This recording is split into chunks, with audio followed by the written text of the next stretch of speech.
Thank you everyone again for joining us today for our webinar together with Harbinger Group. We will be discussing the impact of technology on student engagement and success. I will be your host. My name is Paul Bacano. I'm the Global Channel Marketing Manager here at Instructure. Together with me, I would like to introduce you to Kshitish Singhal, who is the AVP of Product at Sunstone. A teacher at heart, he loves spending time in the classroom and is adored by his students for his quirky teaching lessons. He is also associated with multiple NGOs who work in the field of education for underprivileged students and strongly believes that education is the only way to create a better future for everyone. Sunstone is a leading higher education service provider based out of Kargon, Haryana, that works with academic institutions in upskilling students for employability. Next up is Ramzi Alamudi. He is the customer success lead at Instructure. Ramzi works closely with customers across Asia, Australia, and New Zealand with a decade of experience in the educational sector, including roles within the Department of Education Australia and various edtech startups. Ramzi has developed a deep understanding of the unique challenges and opportunities in different educational contexts. And Rahul Singh from Harbinger Group, he is the Senior Director and is a digital learning educational enthusiast and is passionate about helping organizations and leaders solve challenges around learning engagement and student outcomes through intervention of learning technologies. In a career span of over 15 years in the digital learning space, he has helped a host of global organizations and educational institutions in implementing a myriad of new initiatives around their digital learning strategy. And now, without further ado, I would like to pass it on to Ramzi. Thank you very much, Paul. And really appreciate the introductions here. Rahul, just to start off on the first slide here. Firstly, I just want to say thank you and such a pleasure it is here to be sharing the stage with such experts in this space. And to start the conversation, the pandemic expedited digital transformation in classrooms across the globe. We saw a staggering impact on global education over the past couple of years. And Rahul, I would like you to share some context of how the most recent digital transformation in the context of India. Yeah, sure. Absolutely. Thank you, Ramzi. And first of all, good morning, everyone. Thank you very much for taking the time out to join us for this discussion. So, but we all understand, no one wants to go back and talk about the pandemic, but actually it is the case, pandemic triggered a massive shift in kind of the digital transformation in the education segment, not just in the education segment, probably, a lot of segments, probably, finance was one, education was one in the Indian context, Indian economy's context. So before COVID-19 or before the pandemic, there wasn't a significant usage of technology happening in the higher education segment. Some of us might have had no technology implemented in the face-to-face classrooms. Others might have used some form of technology to supplement their teaching, while there were also institutions that already had a comprehensive learning management system or LMS in place. But regardless of where you were at, the past few years have forced us to rethink the role technology has in education. It literally has kind of driven the point that, to make education affordable and accessible for all, technology has a big role to play in it. And of course, supported by the infrastructure and all, in terms of internet connectivity and all those things. Over the past few years, technology, in particular, the learning management system, has allowed educators to provide consistency to learners who otherwise would not have been able to attend class. For example, there's a reputed college in one of the metro cities of India, and there's a student in a tier B or a tier C city in one corner of the country. But now they can also, they have access to this education. And coming out of the pandemic, we are seeing changes in the way institutions are using technology, whether it's developing professional development curriculums for faculty, diving into data to make informed decisions, or creating course templates to reduce tedious tasks. Institutions are building upon and improving how they utilize technology. So there's multiple use cases coming out. So it's not just about implementing a learning management system for consumption of content, but it's also about, how the future of work is shaping, and the education industry is not untouched with it. So automating, repetitive tasks by implementing technology. Just giving a little more context in terms of the Indian education segment and how rapidly the digital transformation is happening, or rather, I should say, what is the scope of digital transformation? It is very interesting to know that after the US, India has become the second largest market for e-learning, digital learning, across K-12 higher education and professional learning. The Indian LMS market is, in the next 5 years, is poised to grow at a CAGR of 20.5%. And there is a lot of focus from the government side as well. In fact, the National Education Policy, or the NEP framework, has been or is in the process of being rolled out across the country in the higher education segment. And that will have a huge impact in terms of how digitization shapes up. There's a lot of talk about skilling, upskilling, reskilling. And India as a country has been cognizant of this fact that, we have such a huge talent pool and resources, but skilling is very important. And that's where the government has also initiated the NST, institutions like NSTC, the National Skill Development Center, which enables people to skill, upskill, reskill in different domains and different industry verticals. So I think the future is future for digital transformation in India is great, and there are all the ingredients in place to make this really happen. So that's what I would say, Rams. Amazing. Thank you so much for the insights there, Rahul. And, throughout my time working with universities and education institutions across Asia Pacific, there's a constant theme, which is refer a lot of the customers to look at the Indian online education programs and the way they operate.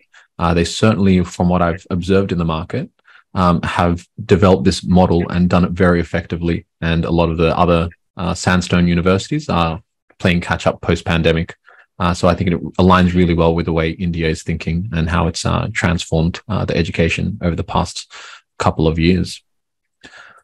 So moving on to the next slide, what we'll be doing today is speaking more broadly on the fact of student engagement and the role that organizations have as part of leveling up their online education or blended learning. And as a framework or a model to discuss this, we'll be using the SAMR model. Before we go into the discussion around the SAMR of substitution, augmentation, modification, and redefinition, there are three key questions which I firstly want everyone and all participants to consider. Firstly, where is your institution at? Where is your institution at in your technology integration journey? Where do you want your institution to be? And how is your institution's technology assisting or hindering your growth?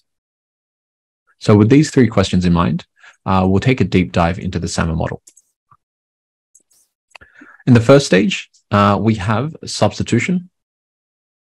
So with substitution, where technology simply acts as a direct substitute for what you were doing in the classroom previously. We do this all the time. In fact, I'm doing it right now. Instead of giving you a physical brochure or handout, I'm substituting that with my Google Slides here. The next stage, augmentation. This is building on the previous stage where technology acts as a direct tool substitute, but now with functional improvements. Using the same example, This session may have been recorded and uploaded online alongside with notes so that you can rewatch and recap the content when you're back at home or whenever you please. These first two stages are great ways to enhance education using technology, but compared to your traditional face-to-face classroom, they have not done anything transformative to change the way teaching and learning are carried out. In the third stage of modification, technology use allows for significant task redesign. Following the same example, instead of just posting the video recording of today's session online and enabling you to watch at your own pace, I can also add quiz questions along the way that you can answer and receive immediate personalized feedback. And then lastly is redefinition. Technology allows for new tasks that were previously inconceivable. Using the same example again, instead of just taking a quiz to show your understanding of today's session, you may be able to showcase what you've learned through other means, such as posting a discussion on a board, recording a video of yourself summarizing your key takeaways. These processes pretty much are impossible, if not logistically challenging in the setting of a traditional classroom. As your institutions develop, it's important to have technology that supports growth rather than impedes it. There are various levels of technology integration amongst institutions, and we are seeing technology affecting how institutions approach both teaching and learning. So the following question, which I want to pass over to yourself, Kshitish, with regards to technology integration model, how has the way Sunstone used Canvas LMS changed from when you first started using the platform in 2019 to now? Thank you for the question, Ramzi. Quite an interesting one. But to answer that question, I'll have to take a couple of steps back to give you a better context on how the journey of Sunstone shaped up.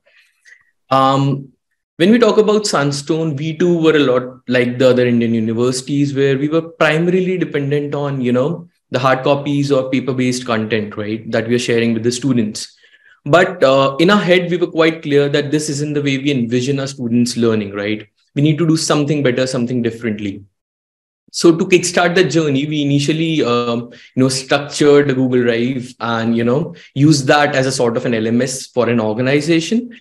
Primary reason being that this was cheap, easy to actually manage for a very small organization at that phase. And, did well to cater to our initial needs, right? And to actually calm our fear that, moving into an LMS is actually a very big step. And, how would we handle all the integrations? It would be a complex system and all such kind of questions. But I mean, using Google Drive as a substitute, we soon realized that this is neither solving a problem. And, this isn't the way that we had envisioned our organization to move forward. And that's when we put our fears aside. We went to the market and we saw that, hey, this is a popular LMS in the market. And, let's hop onto the wagon. Let's use the same LMS. And we actually soon realized that popular isn't always the best choice. So yeah, we realized that soon after. But the one good thing that it did for us was that, we had got our hands muddy on using the LMS. Now we were exactly sure what we wanted with the next partner, what are the exact requirements, how we want the LMS to function for us. And that's exactly how we discovered the synergies with the, Canvas. And that was the Eureka moment for us. Getting back to your original question, in the beginning, we were using Canvas more as a content repository of sort and to facilitate the student-faculty relationship. And, just if I'm being very candid, this was done to smoother the operations of the whole organization or the educational institution, right? But, our curiosity and the amazing product that Canvas actually offers allowed us to go too deep into the technological ecosystem, right? And currently, if I'm talking about the way we are using Canvas after 4 years of our journey, we are using it for a lot of data-based analytics. We are using it for a lot of nudging to the students' learning and, to actually measure the real-time impact it has on the outcomes of the student learning, right? So we can measure how, a student is interacting with the pre-read session, an assignment, or evaluate every task that they're doing on the platform. And, even the teachers in our organization are so well equipped or accustomed to the product now that they use it to create their own discussion forum for their own subjects, or they use the features like auto grading of objective questions. So instead of spending time in those activities that can be better handled by the machine, they're now focusing on deriving insights out of those assignments, and focusing better on the student learning outcomes. And I think this is only possible because we have been with Canvas for 4 years now. So yeah. Amazing. Thank you so much for sharing that, Kshitish. So I just have a quick question that I want to go to based on what you've mentioned. You went through a cycle of becoming a first-time LMS user and then shifting to adjust that. What advice do you have for many institutions that are first-time LMS users that are, fearful of this initial leap? As it seems like you made that leap and then you've rethought of the way you would make this decision. Rolling back that time as a first-time LMS user, what would you change in that process? Yeah, I mean, the first advice that I would give to somebody who's wanting to be a first-time LMS user is that you'll have to chuck your fear away. I mean, there was a time initially when we started the integration with different LMSs, that was pre-COVID, where this whole integration required a lot of technological know-how, right? So you needed a specific team to get that set up and be adaptable to your own organization. But post-COVID, that has become too simple. I mean, anybody with the basic knowledge of a DIY or how to install a certain system into the place can actually handle any LMS pretty well, and you'll be able to extract super value out of it. And that's the only initial inhibition, I think, that's stopping us to go towards that journey. So once we chuck that out of the window, I mean, that journey becomes super easier for us. And the customer service support that usually have with all the major organizations, I can majorly talk about Canvas because they have been supporting us for the past 4 years. So I mean, that makes the journey a lot more easier. Any question that you have, I mean, there's a 24/7 support, right? There are people based out of different part of the world. They can help you. They can help you understand your problem, and they can provide you with the solution. And you can just quickly integrate the same, and you can go forward in the journey going forward. So yeah. Amazing. Thank you so much for that, Kshitish. And then Rahul, just moving the question to you. And I think, Kshitish, you mentioned such a good point there around, the fear of adopting a learning management system and going through that journey. And I think we have a perfect partnership here where we have Harbinger Group that's been working in the market for so long and now has the power of the Canvas platform supporting there in market. Rahul, what's your experience been with how other institutions are measuring their transformation or digital transformation? Right, we have the SAMA model here, which is one example of a way of thinking through that. But how are other institutions thinking about this? Thank you, Ramsey. And Kshitish, first of all, thank you very much. The journey that you explained about that was very interesting and very insightful. I think Ramsey, coming back to the question, is there was a survey done by McKinsey for the higher education segment, and what it said was, globally, it said that the faculties, the teachers, instructors, they are spending less than 50% of their time. In fact, to be precise, 49% of their time interacting with students, and 51% of time doing things which the machine can take care of. And some of those examples should just explain.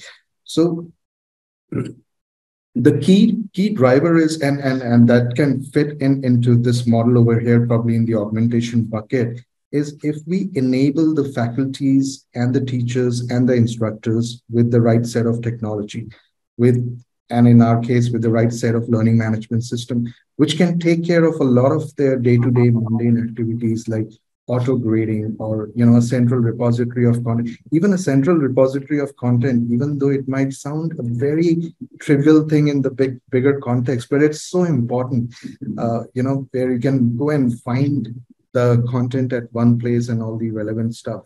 So enabling the faculties and instructors, that has been at the forefront in the education system, at least in India.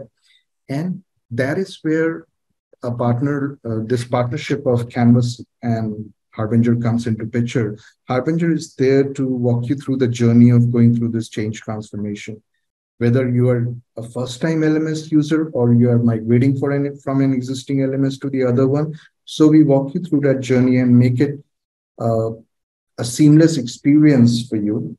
Because in the universities or in the education segment, unlike corporate, There are a few cases where there would be a dedicated team who would look after the LMS, but mostly the stakeholders, all of them have a day job, which is teaching, spending time with students. So there would be, bandwidth issues, a question that will always come up. But we ensure that, as an implementation partner, we make that journey seamless for you. And beyond that, there's a huge community that Canvas has. So there's literally for anything and everything, there's always those community forums, discussion forums where you can get support from. And the support desk, which Kshitij was mentioning again, from a customer's point of view, Kshitij just explained that how effective and efficient the support process is. And then the other part is on the student side of things is we are becoming more and more kind of an hybrid campus. So for example, sooner or later, people will start implementing metaverse as a hybrid campus. So you'll have your college as a virtual campus. And actually it's happening. And it's very soon it will hit in the India market as well, because the student who's not physically present in the campus has the option to feel or experience what a campus looks like, even though if it's virtually. If we can play virtual games like FIFA and soccer and cricket, similarly, we can do the virtual campus as well. We are talking about, the millennials, not even millennials, right? Gen Zs and Gen Alphas these days we are talking about. So modification. So this metaverse example is a great example of modification. And the one other point that I would like to add is credentialing system, the digital credential system. That has become very important because there's a big emphasis on skills over degrees. The companies like Google, Amazon, they have clearly laid out that we are okay if you do not have a college degree, but if you have the right skill sets, and if those skills can be verified through, digital credentials, we are more than happy to welcome you or take you on board. So that's kind of redefinition that a degree or a certificate is not the only benchmark, but if you have implemented digital credentials, and that's what an LMS like Canvas allows you to do, that you can implement digital credentials and ride over the skills versus degrees kind of noise. So yeah, these are some of the thoughts, Ramsey, that I had. Yeah, amazing. Very insightful from both yourself, Kshitij and Rahul. I think just seeing a theme that connects both the points that you've shared there is when we talk about the impact and the transformation of education. And, we have here the SAMA model, which I guess measures of how we're progressing with that change of content and how we're delivering content. But from what you've both shared of the critical resource in these education institutions is the teachers. Is how is their time being spent? And if their time is being spent with things that can be automated and better spent elsewhere on educational outcomes, that's the real impact. And then Rahul, to your last point there of the impact of access to work and having relevance to be a global citizen and give back in that way. So absolutely amazing in regards to, I guess, the thinking around this in market. So I would like to now change tact and start speaking about key trends that we've seen. So year on year, Instructure undertakes research globally around the key trends in the education industry. With our most recent survey that we undertook over the past few years, we've seen these four prevailing themes. So firstly, globally, undergraduate enrollment has been seeing a decade of declining enrollment due to increasing debt, instability, and an increase in alternate paths to employment. Conversely, we've also seen increase in demand for upskilling. Adult learners are looking for shorter non-degree programs as a way to showcase their skills to potential employers. Thirdly, the increase in learners looking to upskill, as well as the increase of use in technology during the pandemic, has created an increase in online course flexibility and accessibility. More than ever, students want the option to learn from anywhere at any time. And then lastly, we are seeing increasing tech demands from digitally native students. Today, learners were raised with smartphones. They expect high quality digital experience in all facets of their lives. So these are common trends that we are seeing in higher education, is that more than ever, students are demanding convenience and flexibility. Now, with this, Rahul, I know you have experience working in both the Indian market and global markets such as the US. Talk to me of, how does this reflect on the global scale and more in particular in regards to India? Yeah, sure, Ramzi. And I would say, yeah, more or less, these key trends resonate globally and in India as well. In India specifically, if I had to speak about convenience and flexibility for the students, that's definitely a given. If you have an option of learning in a hybrid environment, accessing content anytime, anywhere on your mobile devices, that's pretty good for the students, and they want that flexibility. And beyond that flexibility, they're also looking for peer support, faculty support at that point of time. And with generative AI coming into the picture, things have become much more interesting and dynamic. So that's definitely there. Competency-based and skills-based learning, yes, it's the need of the hour. Organizations, the job market is looking for this, and in accordance with what the job market is asking for, the educational institutes and organizations are ready to make these changes. Outcome-based education, OBE, is big in Indian education industry context. And tech-enhanced pedagogy, critical for engagement of digital native students. Yes, absolutely. We are talking about, millennials, Gen Zs, alphas who are so comfortable consuming content or learning through handheld devices, tablets, smartphones, and any technology that they use, if it's accessible at the tip of their fingers, it makes them much more comfortable and easier for them to consume. So I would say these resonate very well. So point number 2, 3, and 4 definitely are pretty much resonating in the Indian education segment. Excellent. Thank you so much for those insights, Rahul. And Kshitish, just to you on point 3 and 4, when we talk about the student experience, you've implemented the LMS and you spoke about the transformative experience going from paper-based to Google Drive to one LMS to the next. Help us understand, the engaging learning experiences and how you've been able to address these key aspects of flexibility, convenience, student engagement at your institution. Yeah, definitely. I mean, as Rahul already mentioned, the way that content or the learning is being consumed in the market has taken a rapid shift, right? I mean, the way we were envisioning education a couple of years back to the way we are envisioning right now, and how everything has become digital, and the kind of engagement that happens on a digital platform when you're constantly with your screen, right? You're constantly on a device, right? So it becomes imperative for education also to be available to you at a touch of a mobile phone or a laptop. Similarly, engagement for our students has also been massively impacted by the way we have approached technology in general, right? I can think of multiple different scenarios or multiple different things how it has been impacted. One or two of such favorite anecdotes from my own organization would be one. It beautifully integrates data into the learning system, right?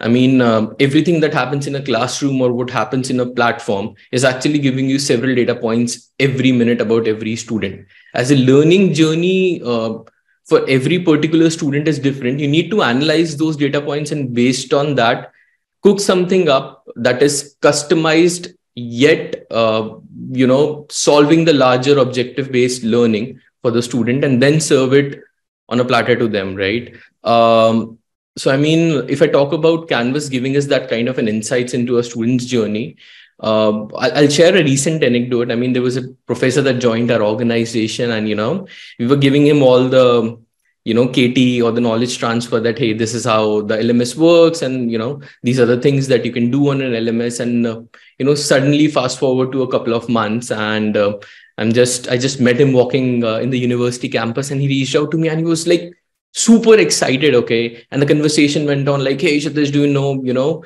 I can now, see what kind of learning my students are deriving out of each of my lectures.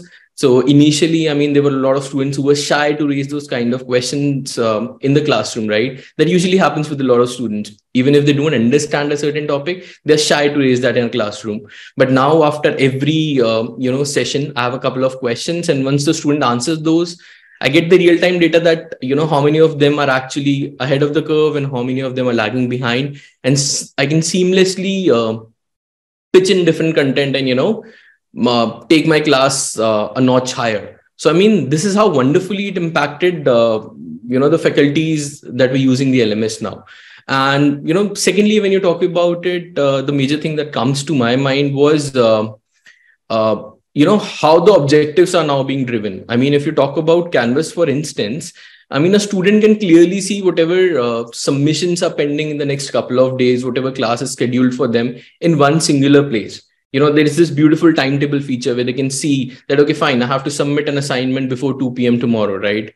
So once you give them those kind of nudges, once you make that information available to a student, right, the engagement goes through the roof.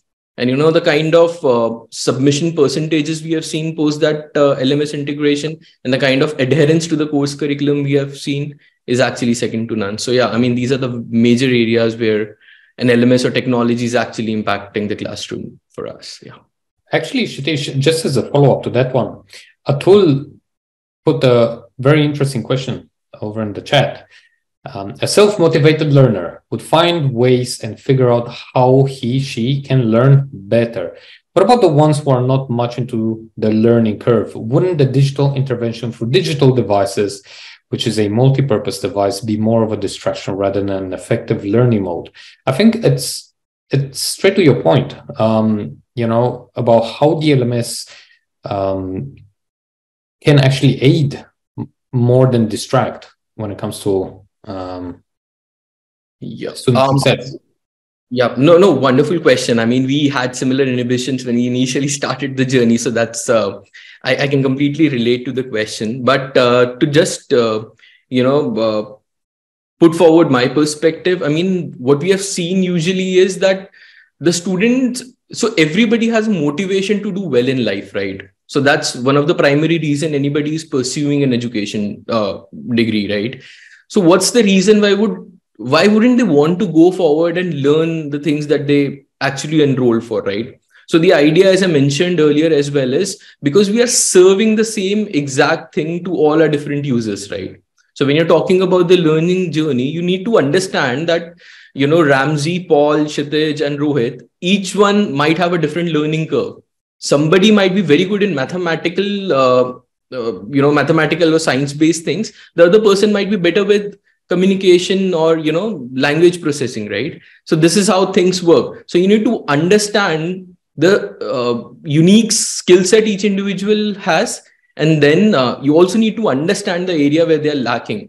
And based on that, then you need to plug in the right set of interventions. So a LMS, which is handy on your mobile phone, actually does that for you, right? So let's say you have been given an assignment which you did not do too well in, right? So if I can draw parallel learning curves for you that, hey, if you score less than 40, you'll have to do these 3 assignments. This is only to fulfill that objective of your whole course, right? Then it doesn't become a distraction anymore. It becomes a path for the student to actually reach the goal that, he or she wants to reach. So, I mean, that's the primary reason. And that's exactly what has been proven by hypothesis testing in our own organization as well, that this is why the students don't find it as a distraction. They're actually doing much more to attain that particular goal that they have set for themselves as well as for the organization. And just as an afterthought, thank you for your answer. It's really interesting. Just as afterthought to this, in comparison to in a lecture theater, right, where you have a lot of different students, versus individualized reports, as you've mentioned, and scorecards, doesn't an LMS actually make the whole experience a lot more personal, a lot more bespoke, and also help, like you said, plug in those gaps where a student may, for example, we've all been through that. When we went to school, we got a bad grade and we suddenly felt demoralized. And I said, I hate maths. I'm never going to do this thing. So Yeah, I mean, agreed 100% to whatever you said, Paul. I mean, both the bad grade part and the other thing as well. But yeah, I mean, when we're talking about this, that definitely, so just 2 points here, right? One, as you rightly mentioned, an LMS is creating that customized journey, and LMS is serving that kind of a journey to a student. But second, I don't really see that as two different environments. When you're talking about a classroom study model and when you're talking about a digital study model, right? So until and unless we don't blur the lines in between and we don't say that, hey, it's a hybrid learning model, right? Technology is there to assist whatever you're doing in a classroom. It's not like you're doing X thing in a classroom and you're doing completely different Y set of events in a in a digital platform. Till that time, the competition would exist, and as soon as we realize that, hey, it is only assisting whatever I'm doing in a classroom, the adoption and the way the student and the teachers perceive it and push it, to take the learning a notch higher is automatically going to solve the problem that we have at hand. So, yeah, I think that is my answer to the question that you posed to me right now. Excellent. Thank you so much for the contributions there, Kshitish, and the question there, Paul. What we'll do is move on to the following slide now on the digital divide or gap between those with and without access and how that directly impacts student success. So our research has shown that digital divide or gap between those with and without the internet directly impacts student success. We have seen similar trends year on year showing that access to the internet and availability of technology are critical factors in student success.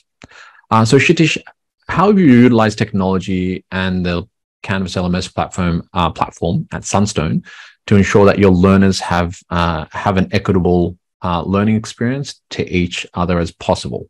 So I know you've shared a little bit about differentiated learning. So depending on the pathway, their skill set, knowledge. But how about equitable access? Speak to me about that and bridge the gap rather than widen it. Yeah. So, I mean, equitable access to all the learners in the classroom is of 100% importance. I mean, this is something without which the education, cannot survive or shouldn't survive going forward. That's my opinion on that. So even at Sunstone, we strongly believe that, all the learners are not the same. As I mentioned earlier as well, each has their own strength, their own weakness, and also a unique learning path. So as an institution, we love our students as much as we love technology, and that's a rare combination to find. So, I mean, this is how we actually bridge the gap, and this is how we aim to provide an equitable learning experience to the whole classroom. If I go a little technical, if you allow me to go a little technical here, I'll just be able to present a more specific use case, how we have solved this problem. So what we have essentially done is that we have heavily utilized the fantastic analytics of Canvas and have integrated that with our own database systems, right? So now what does it do for us?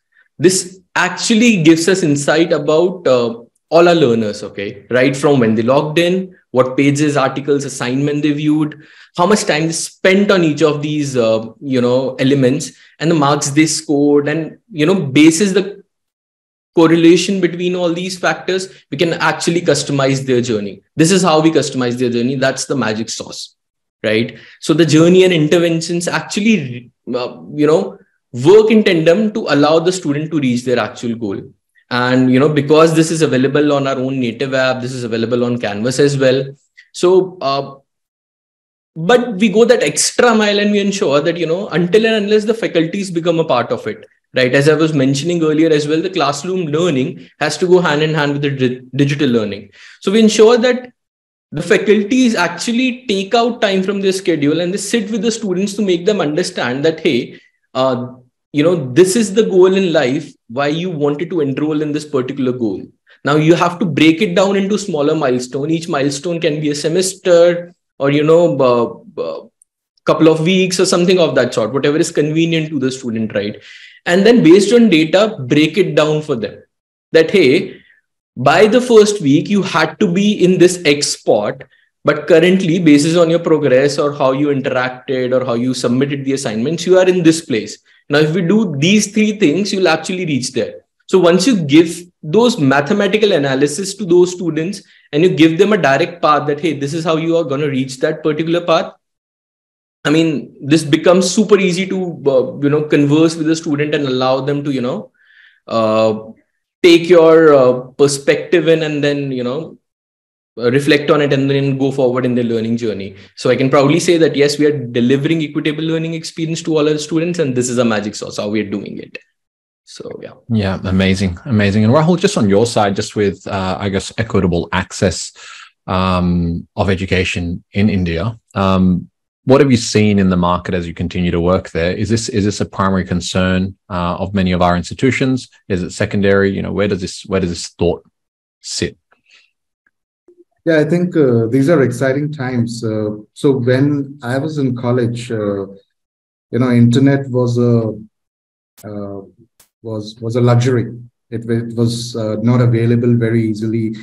I still remember we used to, go to those internet cafes and we would pay some, amount of money and use internet for an hour or so. But the digital revolution that has been happening in India for the last 5 years or so is massive. I think the access to internet and digital devices across the spectrum of the society is pretty much there. I mean, and it's very affordable. I think never ever in the history of Indian context, internet was so affordable and accessible, even in the remotest part of the cities.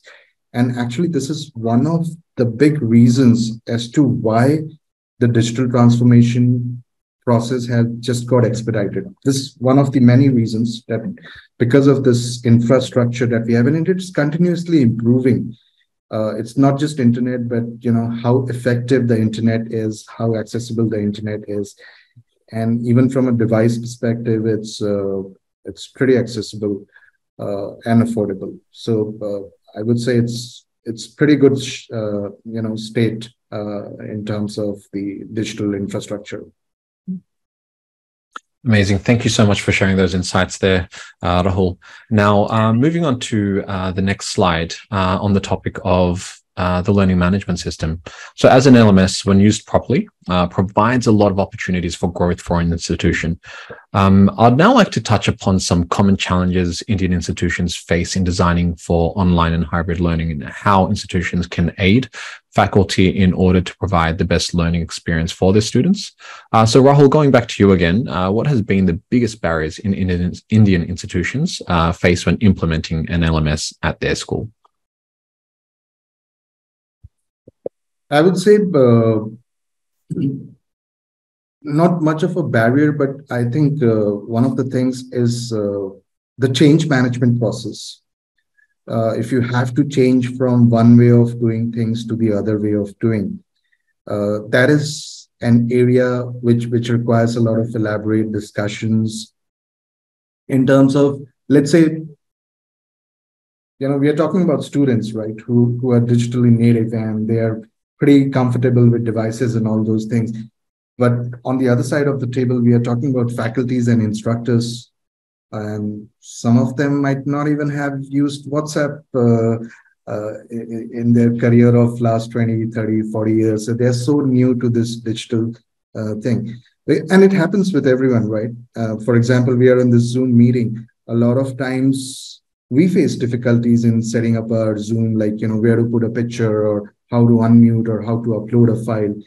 So that entire change management process in terms of shifting from doing things in a particular way as compared to what you are doing, that's the most important part. And that's where, a product like Canvas from Instructure comes into place. It's pretty intuitive. I mean, in terms of the more time you spend with the LMS, the more comfortable you start feeling about it. And then you start feeling that, okay, this is an enabler. So the story that Kshitij was talking about, the professor who had joined his organization, is pretty much similar there. I, as an end user, when I started Canvas, I felt like, okay, I've never used an LMS and, I've always used it from a learning perspective. I've never used it from a faculty perspective. It can be very difficult. How can I author courses? But when I started using it, and without anyone's teaching me or helping me, just on my own started using it. It became very intuitive, and it just imbibes into you. So yeah, I would, just to summarize, I would say the change management process, and if we can handle that process and walk through that journey, I think that's the most important part. You're amazing. Just thinking about the fact of the word that you mentioned, intuitive, and it being so natural as part of that process of learning, so critical. Now, speaking of on-the-ground experience, Kshitish, what are some ways you can provide ongoing faculty support to ensure success in the adoption of the LMS? Yeah, I mean, Rahul has already answered that beautifully. I mean, the challenges that we face and how we can actually cater to them better. But to answer this one, I have to be a little politically incorrect. I mean, with my limited experience in products so far, I mean, I've seen that, whenever you're changing a user behavior, may it be faculties in the academia, or it may be, different people, let's say a sales individual or a marketing individual, right? Whenever you introduce change into the system and whenever you shake those beliefs that they have created over the past 6, 7, 8, 10 years of experience that they've had in the industry so far, it will always become difficult to convince them that, hey, this change is going to be for good, right? And that inherent fear that we have as humans that, not everything new is actually good is something that is holding us back. So this is the same case with the adoption of an LMS in an organization as well. And, just to say that how to drive that adoption and how to ensure that the teachers are regularly being trained on that so that they feel comfortable. I mean, what we personally did or how this worked for us was we identified the key drivers in our organization, right? So in every organization, there are definitely 3 or 4 key individuals who are the, early initiators or who are more curious than the others, right? So you need to identify those people and you need to push the system via them, right? They have to be, your torch bearers for that new system. And, once they do that, it's a human tendency that, we trust our peers more than we trust anybody in a position of authority or anybody who's a part of the management, right? So once you start trusting your peers, once you see that, hey, this faculty is doing much better, they have much more free time, right? Or their classroom is actually performing much better, you automatically, get the sign-in or get the soft approval of all the different faculties in the organization. But at the same time, you'll have to also ensure that, regular training sessions are being done. Because as, Rahul already mentioned, not all of us are that well-versed with technology, right? So whenever there is a helping hand or whenever we, feel that there would be somebody to support us in that journey, that definitely is a comforting feeling, right? And it drives the adoption much faster. We did that in our organization once we started with Canvas adoption. I mean, we used to have bi-weekly sessions for the teachers, right? To, take all their questions, whatever difficulty that they're facing. But because the platform in itself is so intuitive, we then reduced it to once every fortnight, then once every month. And now we do it once every quarter. So that anybody new who's coming into the system, is completely comfortable with the tool. So yeah, I mean, this is the only way I think that, the teachers can be kept on train, they can keep on training with the platform and they can keep on increasing the overall usage. So yeah. Yeah, thank you for sharing the insights on the ground there, Kshitish. And I think on this topic, there's a volume of implementation and training that's required for the teachers, and the fact that the platform is intuitive and easy to use only aids that and makes that such a easier and smoother experience overall for all stakeholders, from the implementation team to the teachers and students. All right, excellent. What I'll do is pass this over to Paul for the next slide, and then I believe we'll be moving on to Q&A following this sections. Thank you, Ramsey. Thank you, everyone. I would just love to go a little bit into who we are and what we've done so far and why we are hosting this webinar. So about Instructure, through software, content, professional development, open integrations, and amazing user community, the Instructure learning platform makes EdTech more personal and student success more equitable. So a little bit about us in terms of history. We were born in the cloud, which makes a lot of difference because as an open sourced and cloud native solution, we enable everyone to have exactly the same access anywhere in the world, which drives back the point of equitability that we've made earlier. Our main product is Canvas LMS, which is part of the instructor learning platform. If you haven't heard about Canvas LMS, we are more than happy to provide you with a quick demo after this webinar. Just let us know. Our focus here is on technology, innovation, and human connections. Canvas by Instructure is the leading LMS in the United States and fastest growing in the world. Just as an anecdote, all the top Ivy League universities are actual Canvas users. We cater to thousands of institutions in over 70 countries. We have tens of millions of users worldwide in all the different countries, all the different parts of the world. And we are ranked as #1 for the most visited education website in the world. Enough about us. Let's hear about Harbinger Group. So I would love to pass this on to Rahul. Thank you, Paul. So about Harbinger, Harbinger is in the business of building innovative products and solutions that transform the way people work and learn. We've been in the business for more than 3 decades, since 1990. From an employee size perspective, we are a little over 850 plus odd employees. In this journey of 3+ decades, we would have developed 500 plus odd products for our customers. And by products, I mean typically software products. We would have serviced 400 plus customers. We are big on diversity, equity, and inclusivity, and the numbers demonstrate 43% of our workforce is women, and in our executive team, 40% representation is women.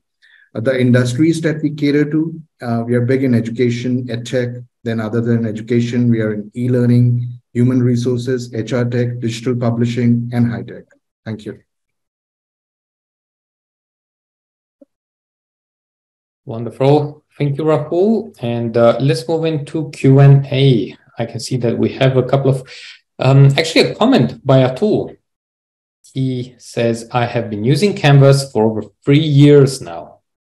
During my association with Victoria University and RMIT University in Australia, and Sunway University in Malaysia, and NUS in Singapore. National University of Singapore. Sorry. It is a wonderful platform for everything one will want to use it for. Thank you so much, Atul, for those kind words. And there's the next question is from Dr. Pratima Khadalwal. Are there any digital tools and platforms for gamified learning development in India for Indian ecosystem or teaching and learning? If so, please name these available as both open source and proprietary ones.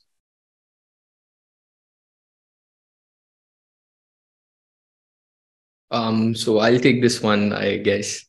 So, I mean, thanks for the question, Pratima, Dr. Pratima. So I think, yes, there are a lot of digital tools that are available for gamified learning development as well. So, I mean, we did use a lot of those for specifically the badges and certification kind of gamification that you usually do in an organization. Badges is one way that we thought. The gamification by giving certain badges and doing certain tasks is something that works wonderfully well for the students. So when you go to the Canvas platform, you can find the other apps that have seamless LTI integration. So what you need to do is you just need to, there are more than 600 partner apps, if I'm correct. So you just need to search for whatever gamification that you're looking at, and you'll find one or the other, proprietary tools that are available. The only thing that you need to do is you need to enable that for your own platform with a small subscription fee, and you should be good to go. So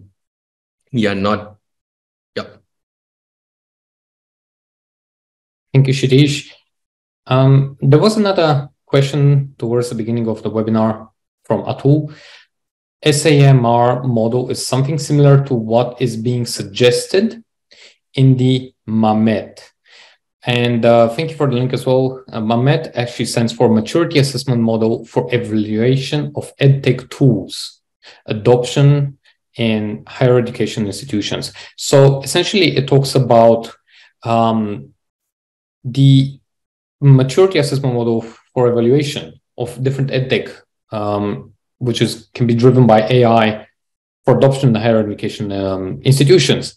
Now, any thoughts about this, or any insights that you may have into this model? If I was going to give a little bit more context, so as far as I understand this model, it talks about a paradigm shift towards digitally enabled, skill-focused, synchronous and asynchronous learning models being tested. So in terms of this conversation, I would imagine it is the whole topic really about how we have seen the impact of COVID and digitalization, forced digitalization in the world, and especially in India, since India has a really good background of technology and IT, and how it has actually been changing the education adoption, the education technology adoption in education institutions, how it has shifted the perception of both students, faculty, families, and the community at large. To Rahul, would this fit really the whole conversation about it being a paradigm shift, the shift towards digitalization, the shift not only, I mean, in terms of the technology, because really the technology was there. LMS is not new before COVID, but how it has actually shifted in terms of the adoption, in terms of the people's minds. Right. So I would say that, earlier LMS was more of a augmentation of what is being actually done. So, for example, it could be something like a content repository, or let's say, here's this LMS, students, when you are done with your classroom lectures and sessions, there's some additional reading material that you can go through on this LMS, or there's one particular assignment that would be given. So it was not an integrated part of the entire teaching or learning experience. The shift that has happened now is that LMS has become an integrated part of the teaching and learning experience. So before you get into a lecture, there's a prerequisite that you have to complete on the learning management system. And the learning management system has also become a communication tool. At one point of time, Kshitij mentioned nudging the students through, or the faculties for that matter, through learning management systems. That's a big tool in itself. I mean, if LMS allows you to nudge people and bring in behavioral changes, that's important. So there are multiple such cases, grading of activities and all those things. So I would say that basically the major shift that has happened is LMS, as it's not just something sitting on the side of the boundary and working in a silo. It has become an integral part of the entire teaching and learning experience. Wonderful. Any other questions?